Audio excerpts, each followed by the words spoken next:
ఆకాశవాణి ప్రాంతీయ వార్తలు చదువుతున్నది పీవీకేఎం లక్ష్మి. ముందుగా ముఖ్యాంశాలు.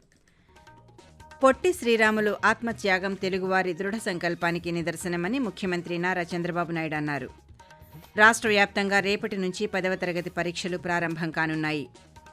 Housing and urban development corporation హడ్కో, సిఆర్డీఏ మధ్య ఈరోజు ఒప్పందం జరిగింది. 10వ తరగతి విద్యార్థులకు ఉచిత ఆర్టీసీ బస్సు సదుపాయం కల్పిస్తున్నామని మంత్రి మండిపల్లి రాంప్రసాద్ రెడ్డి తెలిపారు. వార్తల వివరాలు. ఆంధ్ర రాష్ట్రం కోసం పొట్టి శ్రీరాములు చేసిన ఆత్మత్యాగం తెలుగువారి దృఢ సంకల్పానికి నిదర్శనమని ముఖ్యమంత్రి నారా చంద్రబాబు నాయుడు అన్నారు. ఈ రోజు అమరావతిలో పొట్టి శ్రీరాములు జయంతిని పురస్కరించుకుని ఆయన విగ్రహానికి ముఖ్యమంత్రి పూలమాల వేసి నివాళులర్పించారు. ఈ సందర్భంగా మాట్లాడుతూ పొట్టి శ్రీరాములు 58 రోజుల నిరాహార దీక్షకు గుర్తుగా రాజధాని అమరావతిలో స్మారక పార్కును నిర్మించి 58 అడుగుల విగ్రహాన్ని ఏర్పాటు చేయనున్నామని తెలిపారు. పొట్టి శ్రీరాములు నెల్లూరు జిల్లాలోని ఆయన స్వంత గ్రామ అభివృద్ధికి చర్యలు చేపడతామని, అక్కడ మ్యూజియం ఏర్పాటు చేసి ఆయన పేరుతో ఉన్నత పాఠశాలను నిర్మిస్తామని అన్నారు.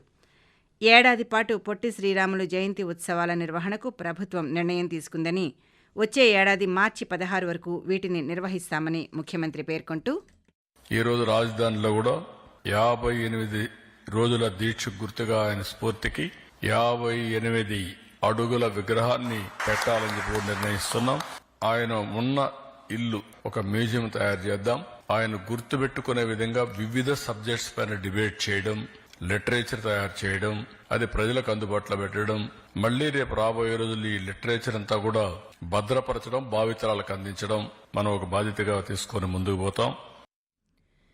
కార్యక్రమంలో పట్టణాభివృద్ధి శాఖ మంత్రి పి నారాయణ తదితరులు పాల్గొన్నారు. అదేవిధంగా అన్ని జిల్లా కేంద్రాలలో పొట్టి శ్రీరాములు జయంతిని నిర్వహించారు. Housing and urban development corporation హడ్కో, సిఆర్డీఏ మధ్య ఒప్పందం జరిగింది. ఈ ఒప్పందం ప్రకారం రాజధాని అమరావతిలో నిర్మాణాలకు హడ్కో 11,000 కోట్ల రూపాయల రుణం అందించనుంది. ముఖ్యమంత్రి నారా చంద్రబాబు నాయుడు సమక్షంలో ఈరోజు అమరావతిలో జరిగిన కార్యక్రమంలో మంత్రి నారాయణ, హడ్కో సీఎండీ సంజయ్ కుల్శ్రేష్ఠ్ పాల్గొన్నారు. ఈ సంవత్సరం జనవరి 22న ముంబైలో నిర్వహించిన హడ్కో బోర్డు సమావేశంలో రుణానికి సంబంధించిన అంగీకారం లభించింది. ఒప్పందం పూర్తయిన నేపథ్యంలో త్వరలో ఆ నిధులు విడుదల అయ్యే అవకాశముంది. రాష్ట్ర వ్యాప్తంగా రేపటి నుంచి 10వ తరగతి పరీక్షలు ప్రారంభం కానున్నాయి. ఉదయం 9:30 నుండి మధ్యాహ్నం 12:45 వరకు పరీక్షలు జరగనున్నాయి. రాష్ట్ర వ్యాప్తంగా 3,450 పరీక్షా కేంద్రాలలో 6,19,275 మంది విద్యార్థులు పరీక్షలకు హాజరవుతున్నారు. వీరిలో 3,15,697 మంది బాలురు, 3,03,578 మంది బాలికలు ఉన్నారు. పరీక్షా కేంద్రాలకు 100 మీటర్ల పరిధిలో 144 సెక్షన్ కింద నిషేధాజ్ఞలు అమలవుతాయని అధికారులు వెల్లడించారు. ఆంధ్ర రాష్ట్ర సాధన కోసం కఠోర దీక్ష చేసి తెలుగు జాతికి స్ఫూర్తిగా నిలిచిన అమరజీవి పొట్టి శ్రీరాములు జీవిత చరిత్ర నేటి యువతకు ఆచరణీయమని రాష్ట్ర పరిశ్రమల శాఖ మంత్రి టీజీ భరత్ అన్నారు. పొట్టి శ్రీరాములు 124వ జయంతి సందర్భంగా కర్నూలు నగరంలోని పూలబజార్ వద్ద ఉన్న ఆయన కాంస్య విగ్రహానికి పూలమాలలు వేసి నివాళులర్పించారు. అనంతరం మాట్లాడుతూ, ప్రతి ఒక్కరిలో కూడా ఇంకా ఎక్కువ చైతన్యం రావాలా, హిస్టరీ తెలుసుకోవాలా, పొట్టి శ్రీరాములు గారి గురించి తెలుసుకొని తీసుకోపోతే, ఎందుకంటే ఇట్లా గొప్ప నాయకులు ఉండే వాళ్ళ గురించి తెలిస్తేనే మనం కూడా ఒక పద్ధతిగా ఉండేదానికి అవకాశం ఉంటుంది. పిల్లలకు కూడా ఇంకా నాలెడ్జ్ బాగా పెరిగితే వాళ్ళలో కూడా పట్టుదల వచ్చేదానికి అవకాశం ఉంటుంది. So is a great leader. ఖచ్చితంగా నా సైడ్ నుంచి పుష్ చేసి భారతరత్నకి ట్రై చేస్తాను. 58 రోజుల పాటు ఆమరణ నిరాహార దీక్ష చేసి రాష్ట్రాన్ని సాధించారని అన్నారు. ప్రజల కోరిక మేరకు పొట్టి శ్రీరాములకి భారతరత్న వచ్చేందుకు కృషి చేస్తానని, ఈ విషయంపై ముఖ్యమంత్రి, ఉప ముఖ్యమంత్రి దృష్టికి తీసుకువెళ్తానని మంత్రి టీజీ భరత్ అన్నారు. ఆకాశవాణి ప్రాంతీయ వార్తలు వింటున్నారు.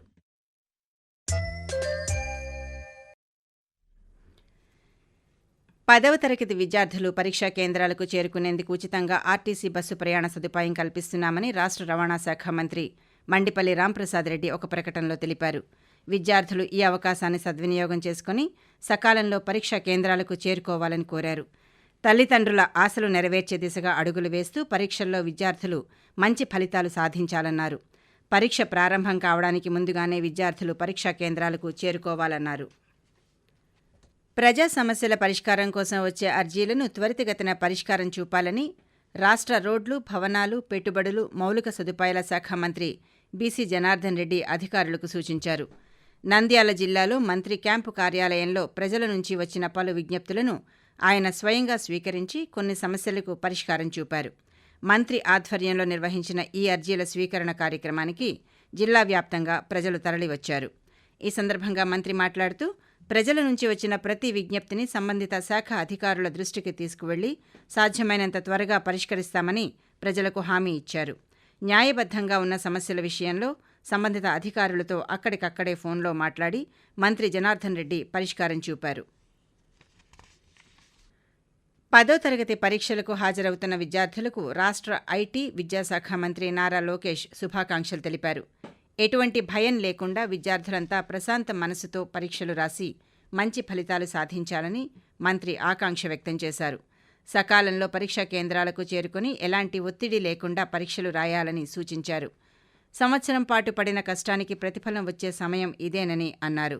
పరీక్షా కేంద్రాల్లో సమయాన్ని సద్వినియోగపరుచుకుని సకాలంలో అన్ని ప్రశ్నలకు సమాధానాలు రాసేలా సమయ నిర్వహణ చేసుకోవాలని అన్నారు. వేసవి నేపథ్యంలో పరీక్షా కేంద్రాల్లో మంచినీరు సహా అన్ని సౌకర్యాలు కల్పించినట్లు మంత్రి లోకేష్ పేర్కొన్నారు. ప్రజలంతా ఆరోగ్యంగా ఉండేందుకు నిత్యం 1 గంట సేపు వ్యాయామం చేయాలని అనకాపల్లి, అల్లూరు సీతారామరాజు జిల్లా కలెక్టర్లు విజయకృష్ణన్, దినేష్ కుమార్లు సూచించారు. ఈరోజు అనకాపల్లిలో ఒక యోగా సంస్థ నిర్వహించిన సైకిల్ ర్యాలీలో వారు పాల్గొని దాదాపు 5 కిలోమీటర్లు సైకిల్ తొక్కారు.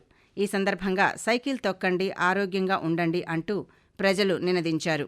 ఈ సందర్భంగా అనకాపల్లి జిల్లా కలెక్టర్ విజయకృష్ణన్ మాట్లాడుతూ రోగనిరోధకత పెంచుకుని ఆరోగ్య సమస్యలు అధిగమించడానికి ప్రజలంతా సంపూర్ణ ఆరోగ్యం కోసం వ్యాయామం చేయాలని పేర్కొంటూ మనం హాస్పిటల్ ఖర్చు కంటే ఒక సైకిల్ కొనేసి ప్రతిరోజు తిప్పితే మన హెల్త్ అనేది ఇంప్రూవ్ అవుతుంది, స్టామినా పెరుగుతుంది, ఇమ్యూనిటీ పెరుగుతుంది. కోవిడ్ అనే ఒక పెద్ద డిసాస్టర్ వచ్చి చాలా మందికి చాలా నష్టాలు జరిగినాయి. అలా మళ్ళీ వచ్చినా కూడా మన బాడీ అనేది ఇమ్యూనిటీ చాలా స్ట్రాంగ్గా ఉండి అలాంటి వచ్చినప్పుడు తట్టుకోగలగాలి అంటే మన ఫిజికల్ ఫిట్నెస్ని మనం పెంచుకోవాలి. అలాగే చిన్నారులను సెల్ ఫోన్లకు దూరంగా ఉంచుతూ ఆటపాటల్లో భాగం చేయాలని కలెక్టర్ సూచించారు. భాషా ప్రయుక్త రాష్ట్రాల ఏర్పాటుకు మూలం అమరజీవి శ్రీ పొట్టి శ్రీరాములు అని ఆకాశవాణి విశ్రాంత స్టేషన్ డైరెక్టర్ వేణుగోపాల్ కొనియాడారు. తిరుపతిలో ఈరోజు అన్నమాచార్య కళామందిరంలో నిర్వహించిన పొట్టి శ్రీరాములు 124వ జయంతి కార్యక్రమానికి వేణుగోపాల్ ముఖ్య అతిథిగా హాజరయ్యారు. ఈ సందర్భంగా మాట్లాడుతూ గాంధీజీ స్ఫూర్తితో హరిజనులకు ఆలయ ప్రవేశం చేయించిన ఘనత పొట్టి శ్రీరాములుకే దక్కిందన్నారు. గాంధీ స్మారక నిధి సంచాలకులుగా మద్రాస్ రాష్ట్రమంతా పర్యటించడం వలన ఆయనకు ప్రజా సమస్యలు తెలిసేవని చెప్పారు. ఇతరుల కోసం తమ జీవితాన్ని పణంగా పెట్టి పోరాడేవాడే నాయకుడిగా నిలుస్తాడన్నారు. రాష్ట్ర వ్యాప్తంగా రేపటి నుండి ప్రారంభం కానున్న 10వ తరగతి పరీక్షల నేపథ్యంలో విశాఖపట్నం జిల్లాలో ఏపీఎస్ఆర్టీసీ ఉచితంగా బస్సు సౌకర్యం కల్పిస్తున్నట్లు రీజనల్ మేనేజర్ బి అప్పలనాయుడు ఒక ప్రకటనలో తెలిపారు. ఆకాశవాణి ప్రాంతీయ వార్తలు ముగించే ముందు ముఖ్యాంశాలు మరోసారి.